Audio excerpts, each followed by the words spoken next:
I want to begin with a sentence from the middle of that reading, John chapter 10. Hopefully you've got it in front of us somewhere, in front of us somewhere in the Bibles. John chapter 10 and the middle of verse 10, just to look at that again, please. Jesus is speaking and he says, "I have come that they may have life and have it to the full." It's a statement, I think, that resonates with all of us. That is, all of us have just this one life to live in this world, and all of us don't want to waste that life. We want to make the most of it. We want to be happy for our 70 years and 10, however long it is. It's what we want for ourselves. If we're parents like Pete and Emily, it's what we want for our children, life to the full. But of course, the question is, what is life to the full? Here's the ancient Greek philosopher Aristotle. "What is the good life?" he writes. "Verbally, there is great agreement, for both the general run of people and those of superior refinement say that it is happiness and identify living well with being happy. But with regard to what happiness is, they differ, and the many do not give the same account as the wise." Aristotle hits the nail on the head. We all agree that happiness is a good thing, that we want to live life to the full, but we're not very good at knowing how to attain it, what life to the full actually is.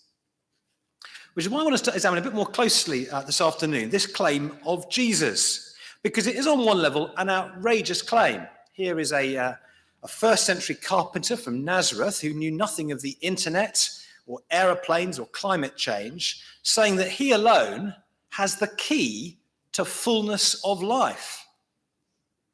It's an outrageous claim, isn't it?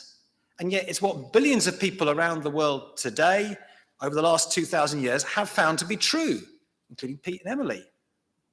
That's why they brought Ivo to be baptized into this man, Jesus.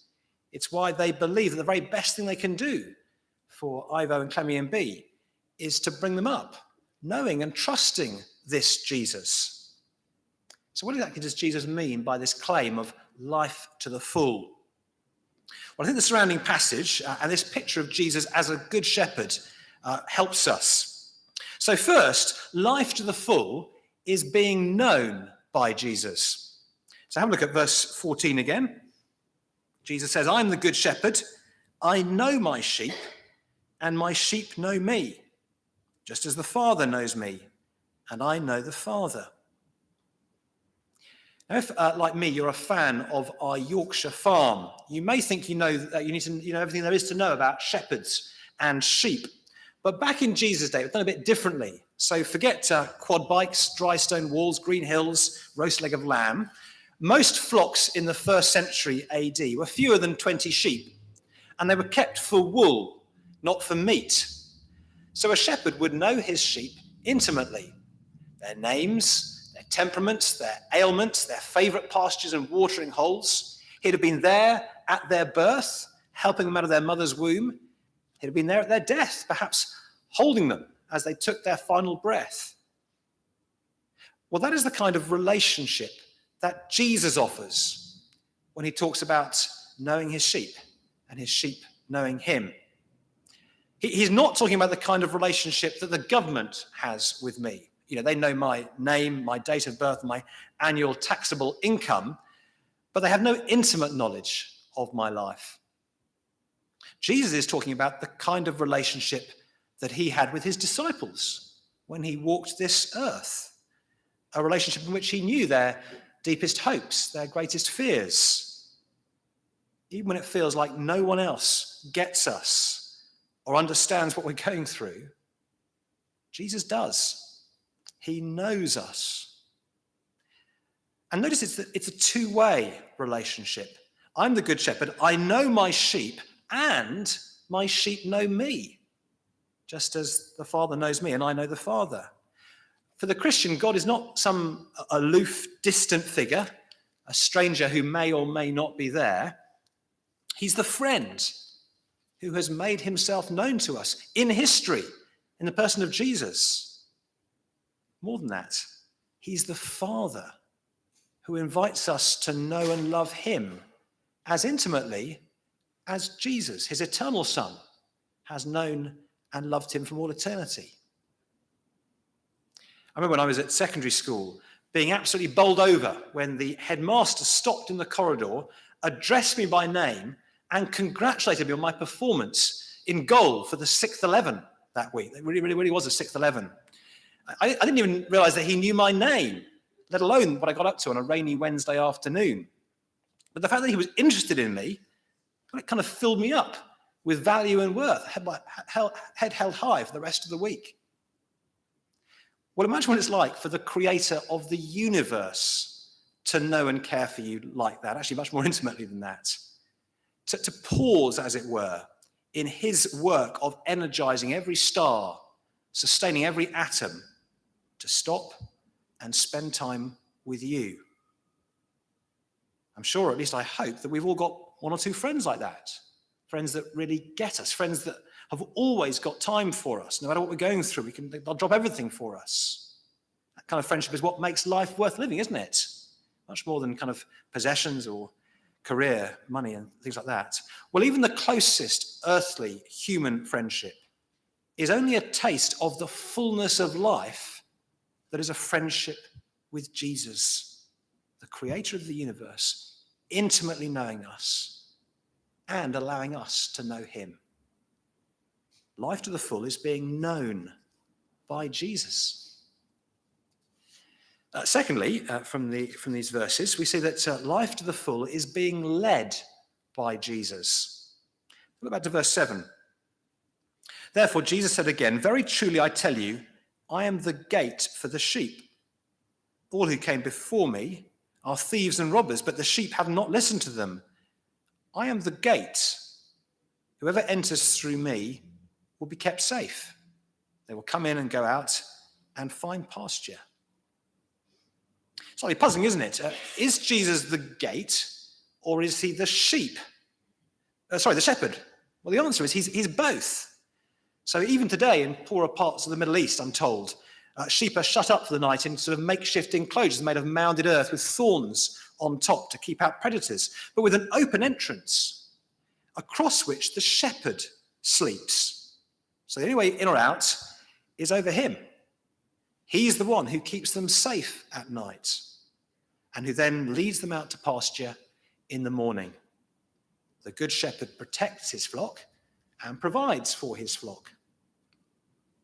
I don't know if you got the news story a few years ago about Twiggy, the world's oldest sheep. If you missed it, don't worry, I've got it here, from the Daily Mail, no less. A sheep thought to be the world's oldest has died after falling off a 150-foot cliff.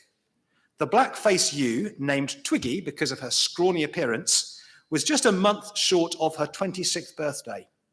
Crofter John McIver put her longevity down to her still having most of her teeth, allowing her to graze easily, and also her independent spirit. The ewe was found dead on rocks at a beach on Lewis in the Western Isles.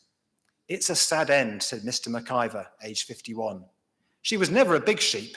I kept her in the end for sentimental reasons. If she'd not gone over the cliff, I'm sure she'd have gone on and on." Father of four, Mr. McIver, said he so loved his ewe, it was even his computer screensaver. "She's still on the screen to remind me of her," said Mr. McIver. The last recognised holder of the world's oldest sheep title, Lucky, died in Australia in 2009, aged 23. Well, if Twiggy's demise illustrates anything, it's the proverbial stupidity of sheep to kind of manage 26 years of life and then just to jump over a cliff.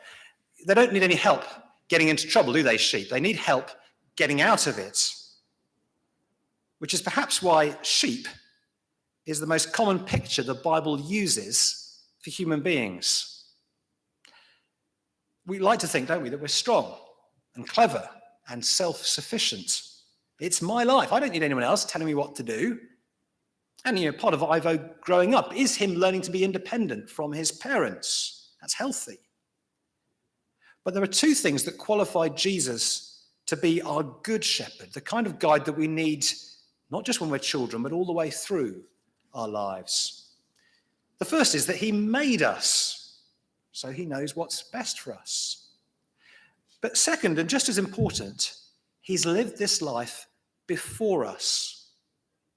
His life wasn't the easiest or most comfortable, certainly not the most prosperous life ever lived. But can you think of a better life? A life lived more in harmony with God and in service of other people. That, if any life, is life to the full, life as it's meant to be. And that's the life that Jesus wants to share with us, the life he's already lived. See, being a Christian is not about obeying a set of rules or taking on a certain subculture or following certain rituals. And Christian parenting is not about imposing those things on our children. Being a Christian is about following Jesus as my shepherd, listening to him in the Bible and seeking to walk in his footsteps. And Christian parenting is about teaching our children to do the same. Not be like me, but be like him. It's why Psalm 23 is probably the best known and best loved chapter in the Bible, the one hymn we sing at both weddings and funerals. And it's clearly in Jesus' mind here in John chapter 10. Remember how it goes? The Lord is my shepherd. I lack nothing. Jesus, the good shepherd, will meet our deepest needs and longings, even the needs and longings we didn't know that we had. He makes me lie down in green pastures. He leads me beside still waters. Jesus gives a peace and contentment in life that doesn't fluctuate with our circumstances. He guides me along the right paths. Jesus will teach us to be a better friend, a kinder spouse, a gentler parent, a more patient colleague. Even though I walk through the darkest valley, I will fear no ill, for you are with me. In the darkest times of life, actually especially in the darkest times of life, Jesus will be with us. And the darkness will no longer be quite so dark because of his presence. And then finally, surely your goodness and love will follow me all the days of my life, and I will dwell in the house of the Lord forever. One day, Jesus, our good shepherd, will hold our hand through death and bring us into the undying brightness of his Father's house. That's what it means to have Jesus as our shepherd, to be led through life, through death, into eternity by him. That's life to the full, being led by Jesus. There's one more ingredient to this fullness of life that Jesus offers. And I think this is the best of all, actually. Life to the full is being loved by Jesus. I guess that's implied in everything we've said so far, isn't it? But how do we know Jesus is telling the truth? Well, it's because he demonstrated his love in the clearest way possible, by dying for us and then being raised to life. Verse 11, I am the good shepherd. The good shepherd lays down his life for the sheep. And then again, verse 18, no one takes my life from me, but I lay it down of my own accord. I have authority to lay it down and authority to take it up again. This command I received from my Father. So a sheep's life back in Jesus' day was a hazardous one. Theirs was a world full of hungry predators, wolves, bears, even the occasional lion. A shepherd would on occasion have to put their life on the line to defend their sheep. And that's the picture Jesus uses here. Like so often with sheep, we are our own worst enemies. It's our own pride and selfishness and greed that gets us into trouble. It gets us into trouble in life, broken relationships, strained marriages, addictive lifestyles. It gets us into trouble in the next. For if we choose to live self-centeredly without God, then that's actually how we'll face eternity. But Jesus, our good shepherd, came into this world to lay down his life to save us. Do we see that kind of contrast in end of verse 10? I've come that they may have life. Well, how's that possible? Verse 11, because I will lay down my life. Back in the 1930s and 40s, Evan Durbin was one of the brightest stars in the Labour Party. He was a university lecturer in his early 20s, an MP before he was 30, and private secretary to post-war Prime Minister Clement Attlee. By many, he was tipped as a future Prime Minister. But my hunch is that none of us here have ever heard of Evan Durbin these days. That's because in September 1948, one of his twin teenage daughters got into trouble swimming off Bude in Cornwall. He went to her rescue, pulling her to safety, but in the process was swept out to sea and lost. It was a tragic end to a promising career. Terrible loss for that family. But I guess for the rest of her life, there would never have been even a shadow of doubt in his daughter's mind that her father had loved her. Well, did you know that there is someone who loves you like that? And wonderfully, someone who didn't stay dead, but came back to life to share every moment with you.